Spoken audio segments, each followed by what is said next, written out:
Hey everyone, this is Adam Ellenboss from Nightlight Astrology. Today we are going to take a look at the first upcoming aspect from Mercury in the long sequence of aspects that Mercury is making this week. Mercury's first aspect is an opposition to Saturn. And most people are not aware of the fact that Mercury and Saturn, although they seem like very different planets, very different archetypes, were actually considered like buddies, good friends in Indian astrology.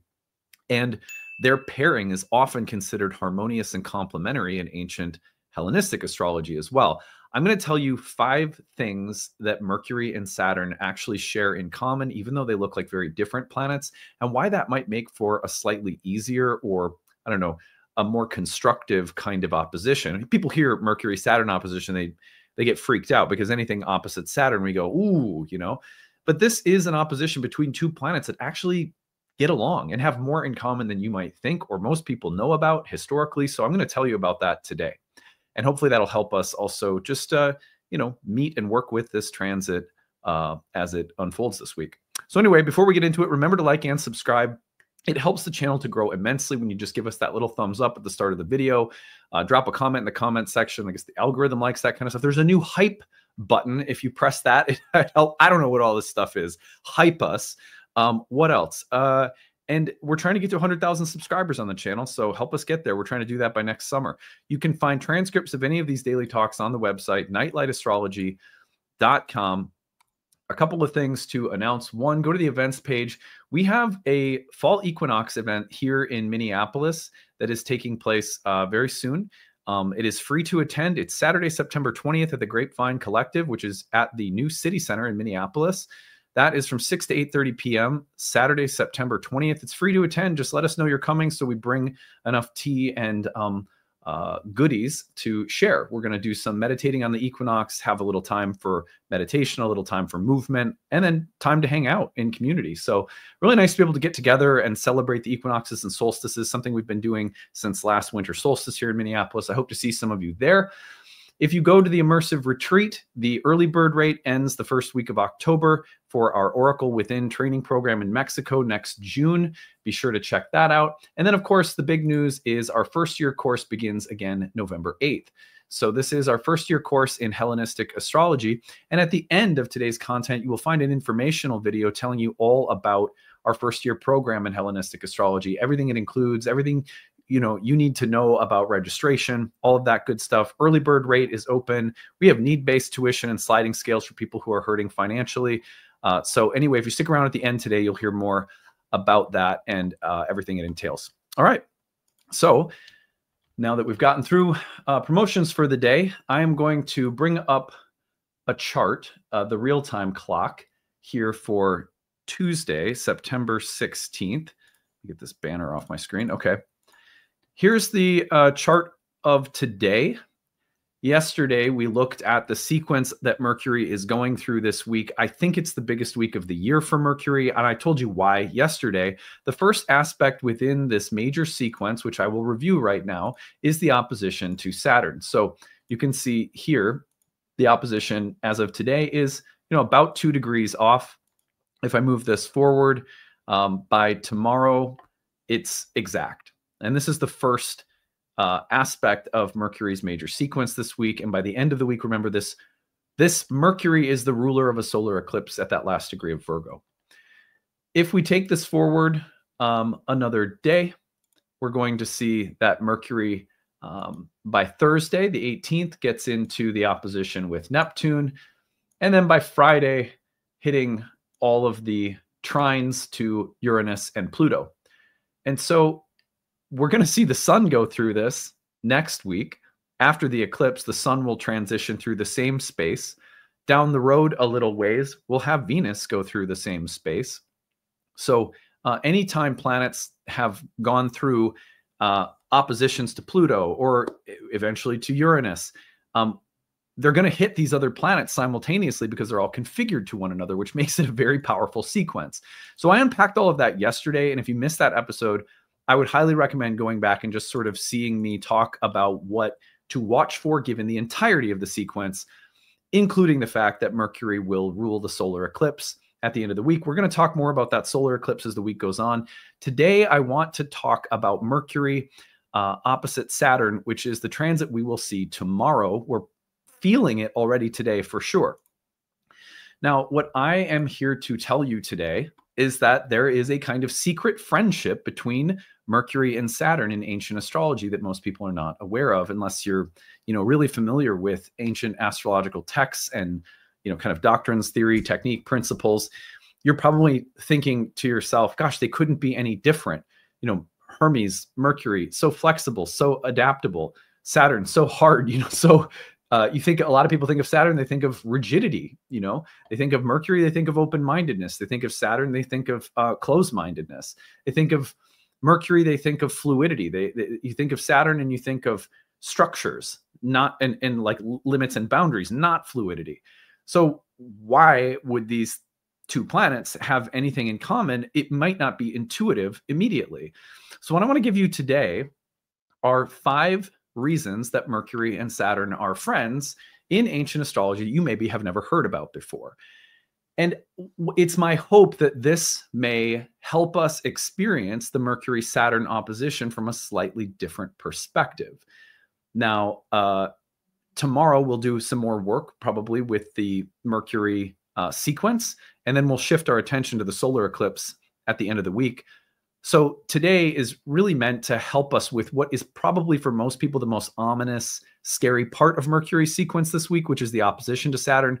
And hey, I really truly believe it's not as bad as you might think, given how much these planets actually like each other. And here's why. Number 1 is that both Mercury and Saturn are closely tied in ancient astrology to the element of Earth. Mercury both rules and is exalted in the sign of Virgo, and Saturn is the ruler of Capricorn. Not only that, but these two planets share an affinity through the triplicity rulership scheme to the element of air. So they are the daytime and nighttime triplicity rulers of the air signs.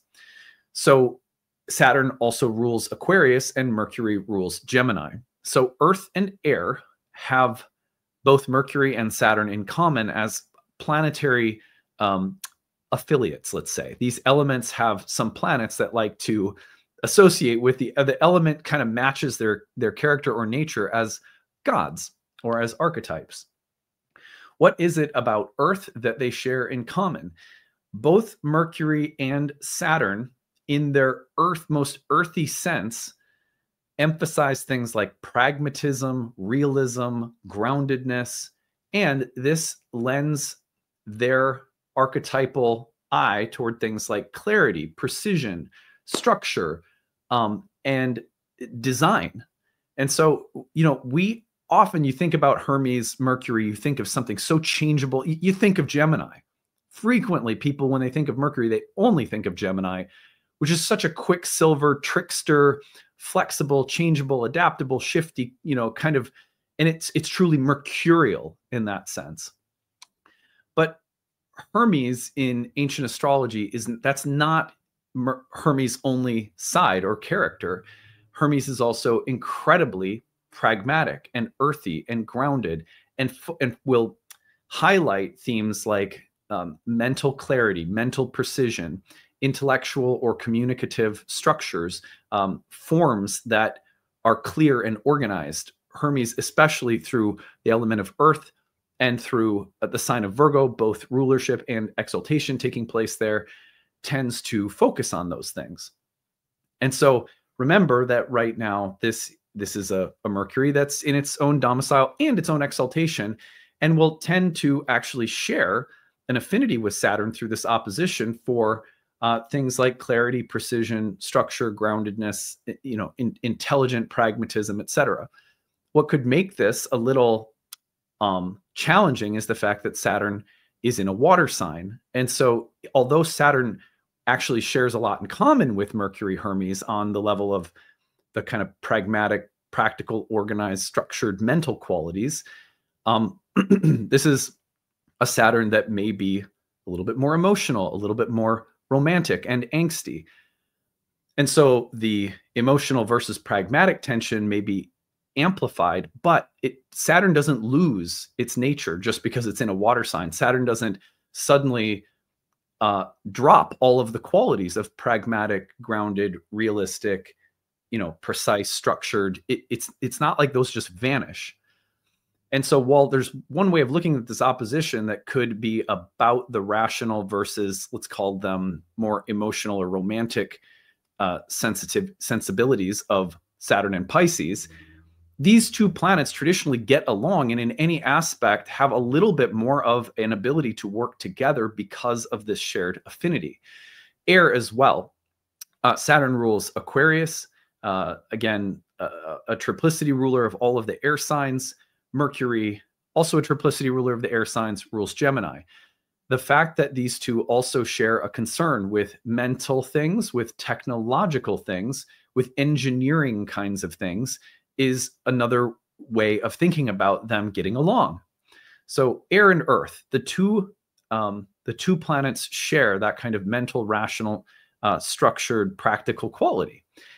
So right now, when they're in an opposition with one another, it wouldn't be surprising for that tension to be about the need for clarity, precision, groundedness, an effective structure, and then thinking about, well, what challenges come along with that are uniquely Piscean. But the fact that these two planets share that affinity is actually a kind of little silver lining. And they will always, in all of their archetypal combinations, tend to get along for this reason. Okay, so that's a little nuance. Number two is the discipline of mind. So Saturn is a planet that governs rigor, discipline, patience, methodology. And Hermes, a little different, governs things like intelligence, communication, and analysis. But when they come together in any kind of archetypal combination, they tend to produce something like the scholar's mind. Careful reasoning, critical thinking, the ability to sustain concentrated research or analysis over a long period of time. And so Hermes, Saturn together were associated with wisdom traditions and with people who were scholarly, hermetic, reclusive, like to sit away in libraries reading or researching in the lab, whether you're an alchemist or a chemist or a physicist, for there to be prolonged investigation of the mind into topics that require critical thinking and disciplined approaches over long periods of time. Actually, Mercury and Saturn bear a resemblance to each other in this respect. But most people don't think about Hermes Mercury as something that likes to sustain long periods of research. But people with angular Mercuries in their house aren't just talkative and flexible and curious and like to joke a lot but can't commit to anything. That's really not so true. Now, Mercury in Gemini, maybe a little bit more like that. But powerful Mercury placements in charts will frequently be associated with people who have long-standing commitments to mental and intellectual disciplines. That's with or without Saturn involved. Add Saturn in the mix, and you're amplifying some of the exact same things that they're interested in. Both Hermes and Saturn at different times were called the ruler of astrology itself, rather poetically, but it doesn't matter. The point is that the structured, detailed, systematic understanding of languages, intellectual disciplines, arts, mystical or religious practices were associated with the pairings of Hermes and Saturn or either of the planets alone. So anything that shares long-term investment of the mind in a kind of concentrated effort and seriousness, both planets individually could represent, but together they especially tended to represent that unique quality of mental power or intellectual research. So that's that's pretty impressive. The third thing on my list here that they share is both Hermes or Mercury and Saturn believe that skepticism and doubt are virtues of any path. This is not skepticism and doubt as something antithetical to religion or spirituality. It's not I mean, it can be dogmatic. It can be, let's say, more agnostic or atheistic, or it could be about hardcore empiricism. Any of those things would be fair expressions of Mercury and Saturn together. But at their core, as planets that are part of a spiritual wisdom tradition, as archai or first principles of reality itself, they both like to they both like to call things into question. They don't like proud certainty or intellectual bravado. They like careful, thoughtful questioning. Mercury prefers curiosity over certainty. Saturn, the sacredness of mystery or stillness, as opposed to, busy, like self-righteous, bustling about. So Mercury likes to question and play with ideas. Saturn likes proof and coherence and structure. Both of these planets share a tendency toward doubt and inquiry rather than blind belief. It doesn't mean that they're opposed to belief necessarily, but they are in every wisdom tradition I've ever studied, especially Taoism, the virtue or value of having a healthy level of doubt, mystery, curiosity, question marks that don't necessarily need an answer is considered a value and a trait of saintly people and sagely people in many traditions. I mean, think no further than Socrates. His doubt was considered the source of his wisdom. So for both Hermes and Saturn, doubt has this very creatively, it's powerful and it's creative.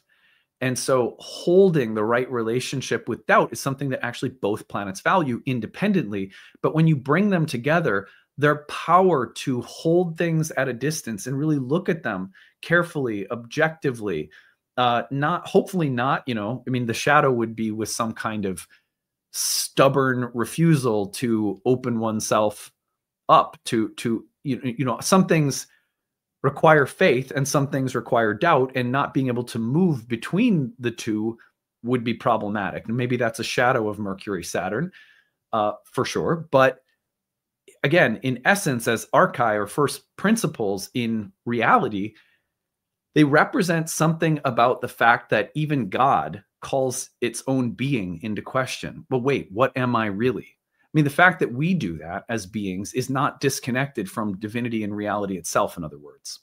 And when we recognize that, even though it's a strange mirror to look in, it tells us something about divinity that's actually deeply refreshing, which is that divinity and reality itself do not need certainty to exist.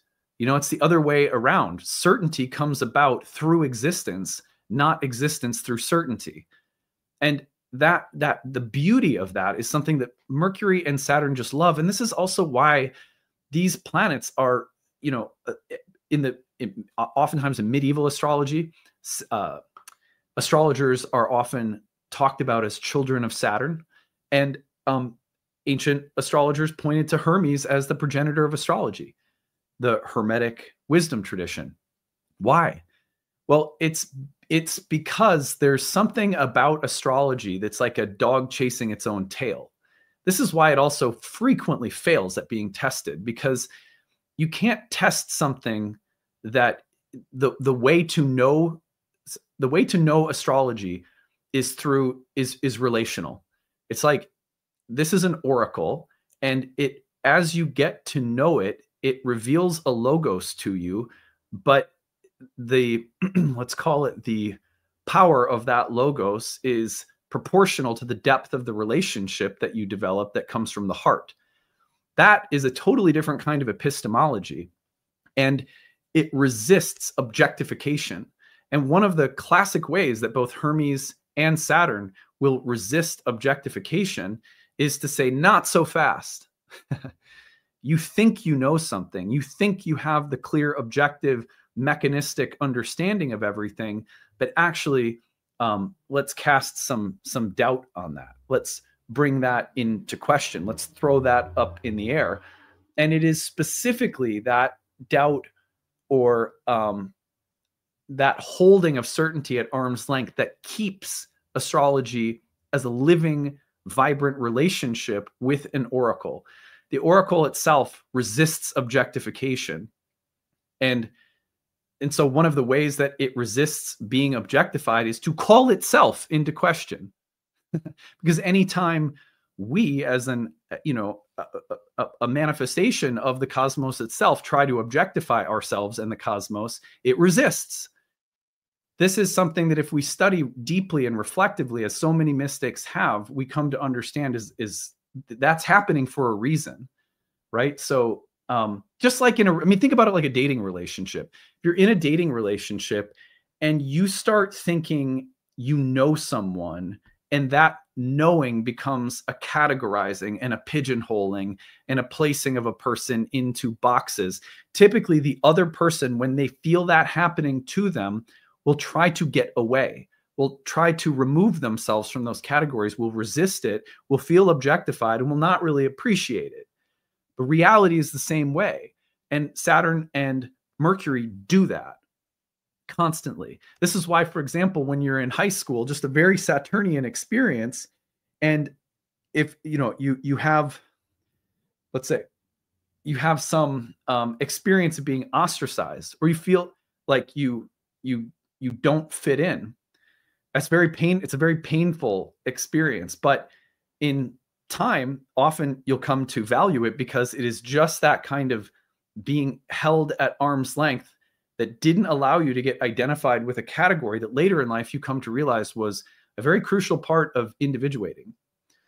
I mean, not to say that it's wrong to belong to anything or have categories of identity, but I mean, most people who know that, anytime you've had an experience of social ostracization, and you have to sort of deal with that experience, usually sometime later in life, you end up realizing that had you gotten completely wrapped up, like, had you been the popular person or whatever, there's a good chance that the feeling of alienation ended up facilitating a much deeper individuation process. That's the point.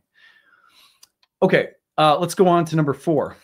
So in other words, being able to push things away and hold them at a distance and not fall into some kind of confident certainty about who we are, about what is real, is natural to both Hermes and Saturn. Okay, neutrality, thresholds, and objectivity. So unlike Venus or Mars, who bring something like desire or conflict, Mercury and Saturn are less personal in the sense of being connected to things like desire and passion and emotion. They are a little bit more detached. Mercury is famously androgynous and adaptable, can move between genders and sects of the planets. And did you know, however, that Saturn is sometimes described as neuter? The reason for this is that Saturn is thought of as a keeper of boundaries and thresholds. Saturn sits at the edge of the visible cosmos, demarcating the boundary between this material world and the realm of the archai, or the sort of realm of the mind of God and the universe, a higher divine realm of some kind in the ancient cosmology. So because Saturn sits as a threshold, Saturn will often get described as the limits, the boundaries.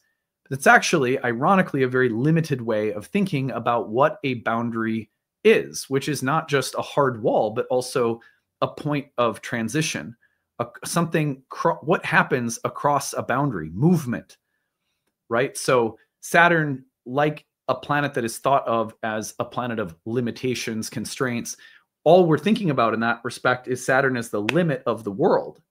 But what we're not thinking about is the fluid transmission and communication between this world and other dimensions that go beyond the material bounds.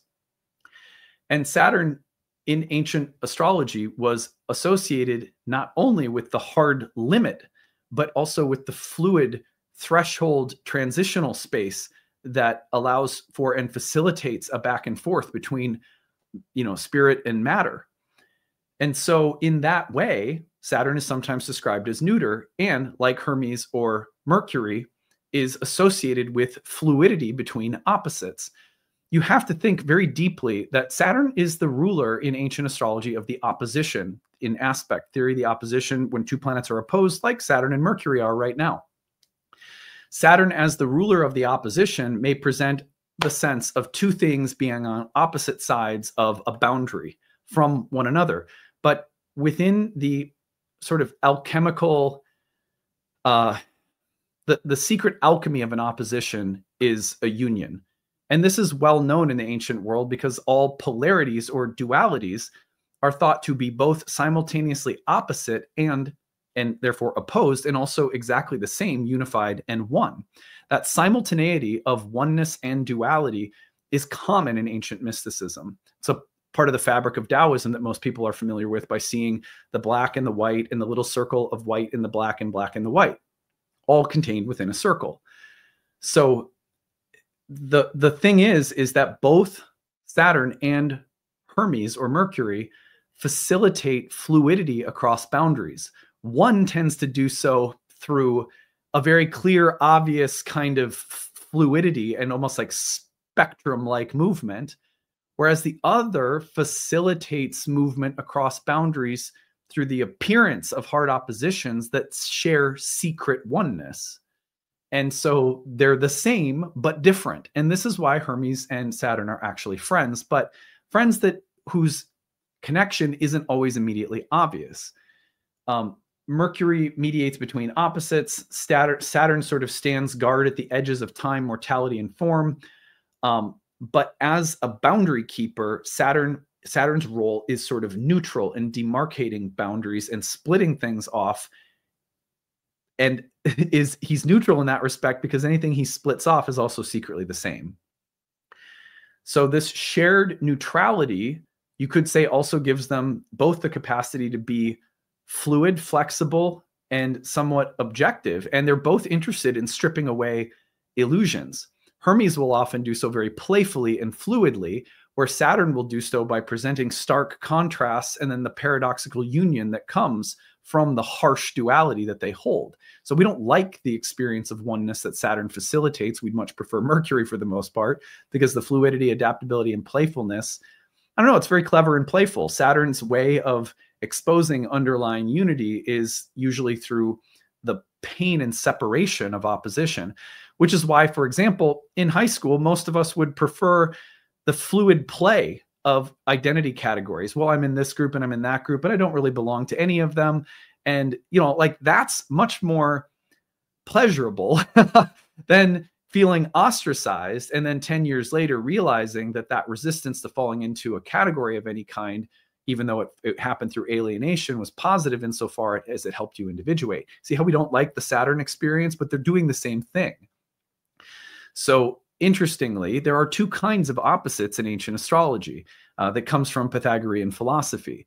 There are opposites that transmit fluidly across boundaries, just like the feeling of being lots of different, like you have all the gender spectrum inside of you, and sometimes you're feeling more feminine, sometimes you're feeling more masculine, and you can just move about freely depending on the situation. That's very Hermes-like.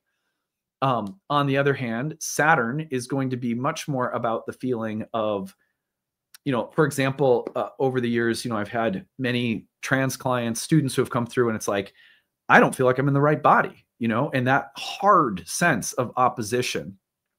What's interesting, and I have not so much experience, like there's some astrologers who probably worked with many more trans clients than myself. But I think that oftentimes it's for people who transition and it becomes a real source of relief, there's something about that transition that allows for a previous sense of alienation to just dissolve. So what's really interesting about, and then you feel freer in yourself, and your own explorations and fluidities might feel more open paradoxically because you made more of a hard choice based on an alienation you were feeling, right? So but the point is, you can see how the two are actually fundamentally very similar.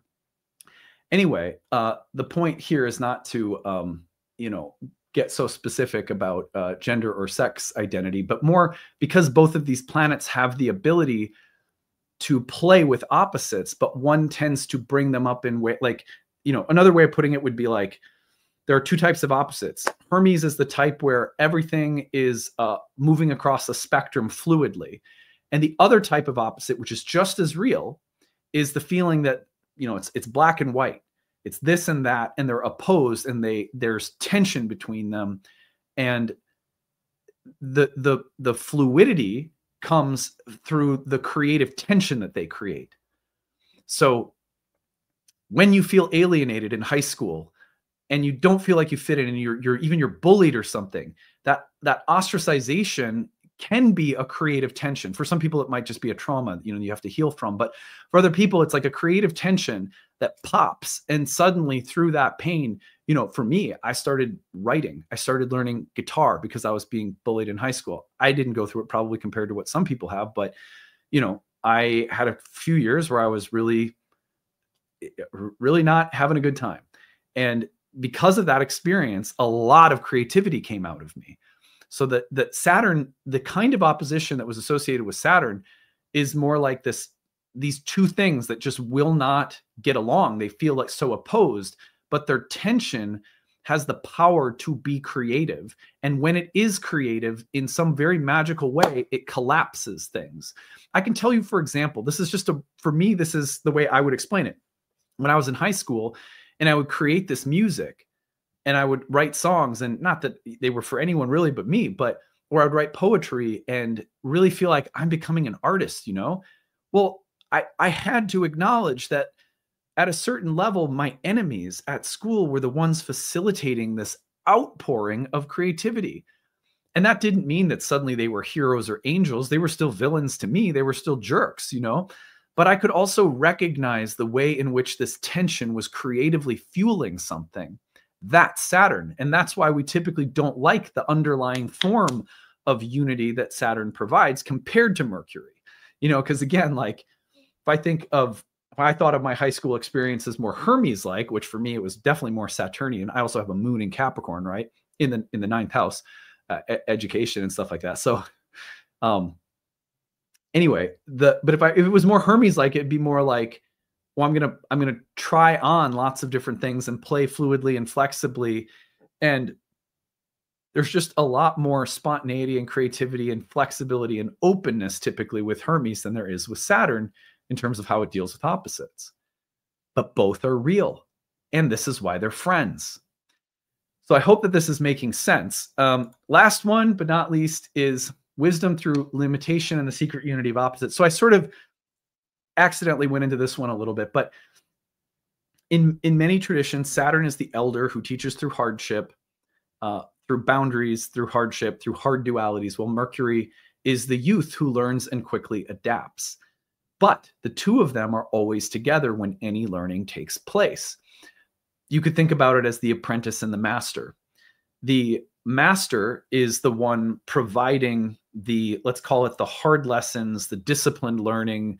This is the ostracization that you experience, or the event that polarizes, that creates pain and suffering you have to work through, right? But the ability to take that wisdom and to move with it fluidly, to eventually have a sense of humor about it, to integrate it, to understand it, to allow it to become part of your existential vernacular, and to have it move within you creatively and fluidly as life goes on, that's Hermes. So it's as though there's kind of like an old man and a young man who are studying together, an old woman and young woman, right? or whatever other gender, you know what I'm saying? So the kind of hardness of experience and the inherent flexibility of experience, very like master teacher, student learner. Saturn's boundaries are not just prohibitive, as I was saying, they are also thresholds where opposites meet. So again, as a ruler of the opposition and aspect doctrine, Saturn teaches that polarities, light and dark, gain and loss, inside and outside, internal, external, feeling like you belong and feeling like you don't belong. In Indian astrology, Saturn represents both popularity and outcasts. Why? Right? It's because what appears as division is always connected across the dividing line. And so Saturn will bring together things like the status quo and punk rock, alternative rock music and corporate traditionalism. So it's always bringing those things together through division. And not surprisingly, many people have commented it's almost impossible these days to have a true artistic revolution because of how quickly it will turn into a commodity. So you see how, it's like you can't resist when, and what is that? Well, there's another Mercury appearance. Mercury will take anything that looks like a hard boundary and immediately connect it. So the let's say it's like corporate America and subversive art. Well, sometimes that polarization is better kept than interconnected too, because that opposition can be creatively fruitful. Whereas if you connect the two things too quickly and don't allow them to create to have a creative tension, then unifying them too quickly will be about, well, that was a great statement in the 1960s. Now let's sell as many blacklight posters as we can. Do you see what I mean? So they have this very interesting relationship with one another. Anyway, together Mercury and Saturn reveal the paradox that limitation is itself a bridge, and sometimes bridges are limitations. And wow, those are the two ways that opposites were thought to work and interact, and it's straight out of Taoism as well. So final note here that I want to make, which is just that one last paradox, is that what Mercury shows on the outside, Saturn carries within. You have to dig for Saturn's fluidity, whereas with Mercury, it appears very externally, it's very obvious. On the other hand, what Saturn displays outwardly as the clear divider and boundary keeper, Mercury actually conceals within. So I want to just give that to you as a meditation point to work with. Mercury appears light, flexible, playful, but at its core contains a gravitas, a weight, and the rigor of logic and the demand for coherence and the importance of doubt and the understanding of boundaries is inherent to the movement across them constantly. But it doesn't always appear that way with Mercury. It's more internal. It's as though inside of Mercury is Saturn. On the other hand, again, Saturn outwardly appears all boundaried and structured, but on the inside, those boundaries constantly facilitate movement. And so there's like a secret Hermes on the inside of Saturn. This is why their friendship is not always recognized, but apparent. In Indian astrology, they are literally called friends. And in ancient Hellenistic astrology and delineation texts, they're almost always paired together as complementary. So I want you to consider all of this as a kind of deeper philosophical and archetypal exercise as we approach their opposition. I'm going to leave it there. After I sign off, there's an informational video about the Year 1 course. Check it out. Come study with us. Our next group begins in November. If you like this kind of stuff, you will absolutely love our programs. All right, that's it for today. Bye. Hey everyone, thanks for sticking around. I'm excited to tell you about our upcoming program, Ancient Astrology for the Modern Mystic. This is our first year course in Hellenistic astrology, and it begins again this November. In this video, I'm going to tell you about the course, the format of the course, and how to register. So let's go ahead and get into it. What is this course about? Well, if you are not familiar, ancient Hellenistic astrology is the earliest and original form of horoscopic astrology. All of the subsequent forms and schools of astrology that have existed over thousands of years come from these philosophical and theoretical roots. And so what you're doing when you study Hellenistic astrology is you're going back to understand the why behind absolutely everything. Why were there ever such a thing as houses and signs in the first place? How were the planets ever assigned to rule various portions of the zodiac in the first place? How do you use the categories of essential dignity, and why were they ever created in the first place? If you're someone like me, you like to know the why behind things, because once you understand the why, then you know how to use things more intuitively. So really the point of Hellenistic astrology, in my opinion, is not so much about going back and becoming a traditional astrologer or just being traditional for the sake of being traditional, as much as it is about grasping the roots of the entire system and paradigm. When you understand those roots, you have more intuition and understanding, which allow for you to be much more artful and fluid in the way that you speak the language of astrology. We call this class Ancient Astrology for the Modern Mystic because while it is about going back to understand the philosophical, theoretical, technical roots of the tradition, it's also about fluidly bridging those things with modern astrology and all of its most unique contributions. For example, modern astrology has given us so much psychological depth and personal depth. And so in a modern astrological setting, you're going to get the ability to explore your own character, your own psychology, and you're going to be able to utilize astrology for a process of healing and personal transformation. But when you pair that with ancient astrology, and it's almost like predictive karmic analytics, you really have a full toolkit to work with.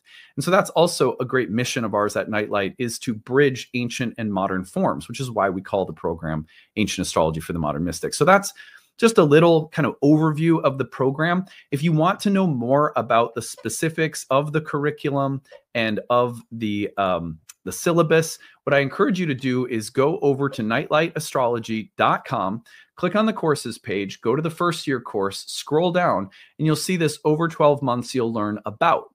And here you're going to see more of a detailed breakdown of the curriculum itself. I can promise you that if you've studied astrology in modern context, but you've never gone back to the ancient roots, while some of these topics may look familiar to you and you go, oh, I've already learned about that, unless you've studied them from the Hellenistic perspective, I guarantee that you are not going to be familiar with this content. Hellenistic astrology is mind-blowingly new and interesting for most people. And if you've never studied it, again, don't assume that anything on this list is something you're going to be familiar with. In that way, the program is really ideal for a variety of different people, and I'll say more about that in a second. So what is the format of the course? Let's go to that next. Scroll down and you're going to see that the course includes 30 online webinars that I lead throughout the year. Over the course of a year together, I have 30 classes that are broken into different units of material. In between those classes, we have breakout study sessions with your course director and 2 TAs. They're going to lead you through Q&A sessions and tutoring sessions to make sure that you have a lot of support in between major units of study. In addition, we also have an interactive group forum discussion where you can ask questions year-round and get an answer within a business day in the student forum, where a lot of people also connect and build community. Lots of people in that forum also develop like little meetup groups outside of class. That's very common in all of our programs. It's a very community-loving, warm space where anyone's also welcome. Throughout the course, you're also going to find that for every lesson, if you're just there as a hobby student, you can just listen to the webinars. They're all recorded for you. So if you can't make the live webinars, everything is housed on the website as recordings. I'd say about 40 or 50% of our students are going to be following along at their own pace, whereas the other half might be attending the live webinars. But it's really kind of, you know, if you can attend a few and then 1 week you got to be gone, the recordings are always there. You have lifetime access to everything in the course, so it's not a big deal. For every lesson as well, if you're someone who wants to go really, really deep, maybe you have the intention to practice professionally, this course is set up with an optional certification exam at the end from our school, from our program. So you can, you know, if you want to build that resume and develop the credentials from our programs, you can do that, but you also, it's optional, so you don't have to. And outside of every lesson, we have recommended reading. We have supplemental bonus content, all of which is optional, but it's there for people who might want a lot more, whereas some people will take the webinars themselves, and that'll be plenty. So it's really flexible in that way. Also, this is one program within 4 years of curriculum that are meant to go together. And so most people who come through our first year program will end up taking our second year program, where we develop forecasting and prediction and transit tracking techniques. Our third year program, which is aimed at counseling and psychology. So psychological counseling skills is our third year program. And then the Oracle Within, which is our exploration of the philosophical, spiritual roots of the divinatory oracular tradition of astrology. So there's a lot of material there. We also have another 1 year program in horary astrology for some people who want to add that predictive tool to their toolkit. So there's just a lot of material at Nightlight that this class is actually just one part of, which can be taken standalone, or for some people, they get into it, they're going to love it. You're going to hang out with us for 3 or 4 years worth of content. This program is ideal for a number of different types of students of astrology. I'll say that for starters. So let's see here. I'll stop sharing this. So we have there's a profile of the typical students who come through our courses. One is going to be people who just want a very guided introduction to ancient astrology because you've never had it before. Maybe you're only familiar with modern, and you want that guided, structured approach to learning traditional for the first time. Also, people who are brand new to astrology in general. There's no better place to start than at the roots of the ancient foundations. So whether you're a total beginner or just a beginner to Hellenistic, this is a great place to start. If you are someone who's been around astrology for a long time, but you've never had a guided, structured approach to Hellenistic astrology, again, this is a great place to start. I promise you, Hellenistic is very different than what you're familiar with, and you're going to need a guided and structured approach at some point in time. I also think for people who are looking for a lineage, which means not just a bunch of information, but a practitioner-specific based approach where you get to see a practitioner work with clients. You get to hear how a practitioner has prioritized different techniques and why. You're going to get a structured, spiritually grounded focus at Nightlight as well, where if you're looking for someone who practices astrology, but also values grounded everyday spiritual practice, that's Nightlight. If you want a community that's been in the industry for a long time now, this is our 16th year of teaching programs and guiding students through trainings. So all of those things, if they matter to you, this is a great place to study. It's a warm community atmosphere. It's spiritually grounded. It's focused. It's academically rigorous. It's going to provide you the appropriate preparation for practicing professionally, especially if you go through all of our programs. But also for those who are just curious and love astrology for your own personal interests, this is going to be a great place for you to learn and grow and thrive and feel like you have a lot of support around you in the curriculum, the teachers, the community, as you're developing, what might just be a personal interest or spiritual hobby. So that is who it's ideal for. Finally, how you register. You go over to the website. I'm going to take you back there. And it's at the bottom of the first year page. You're going to find that the early bird rate is in effect until October 24th. You can save significantly off the cost of the course when you use the early bird rate, where you can pay in full, or use an early bird installment rate plan. Both are going to save you off significantly off the cost of the course. But also at Nightlight, it has always been our mission to make sure that astrological education is accessible for everyone. So please, if you are someone who would love to take this course, but maybe you can only afford a small amount of tuition per month, use the tuition assistance. It is there. All you got to do is apply. You fill out the little form. You tell us your situation. If you're on a fixed income, if you're on a limited income, if you're part-time, if you're in between jobs, if you don't make a lot and you're on that fixed budget, we understand. We don't want people to hurt themselves trying to study something that is spiritual that we feel should be very accessible for everybody. So if you're someone who could use a little help to make this program happen, for whatever reason, maybe you're a single parent or you're on disability or you're retired or you're on a fixed income, whatever the case is, use that tuition assistance. Also, people in other countries who have extreme, exchange rates. We get it. So just use the tuition assistance and we'll be glad to make sure that the price point is accessible. For us, as a spiritual topic, we're a business at the end of the day, but we believe that this is a spiritual topic. And so accessibility has been a part of our model for 16 years now. We've never not had one of our training programs with affordable sliding scale-based prices for people who need it. So please take advantage of that. It's all there for you. I hope to see you in classes soon. And if you have any questions about the program whatsoever, direct them to us at info@nightlightastrology.com. And I hope to see you all coming up here in November. Take it easy, everyone. Bye.